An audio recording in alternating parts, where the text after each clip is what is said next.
Hello friends, আজকে তোমাদের দেখাতে চলেছি একটি নতুন ব্যাক পার্টের ডিজাইন। সেই ডিজাইনটাই তোমাদের সাথে ভাবলাম শেয়ার করবো। তো চলো দেখো, চৌকো গলার ওপরে এই ডিজাইনটা হবে রাউন্ড রাউন্ড শেপ। এই রাউন্ড রাউন্ড শেপ তো তোমার পেপার পেস্টিং ছাড়া কোনো মতেই ভালোভাবে বসবে না। তো দেখো, আমি প্রথমে এটা রাউন্ড রাউন্ড শেপে করে নিলাম। রাউন্ড রাউন্ড শেপে এটা কাট করে নেবো।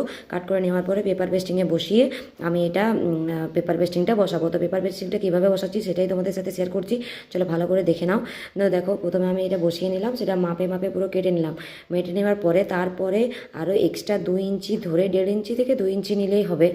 তো আমি এখানে 2 ইঞ্চি নিয়েছি। 2 ইঞ্চি মাপে নিয়ে তারপর কিন্তু পেপার পেস্টিংটা গলার যে ডিজাইনটা আছে সেই ডিজাইনের মাপে কিন্তু কেটে নিতে হবে। কেটে নেওয়ার পরে লাইলিনের ওপরে বসাবে।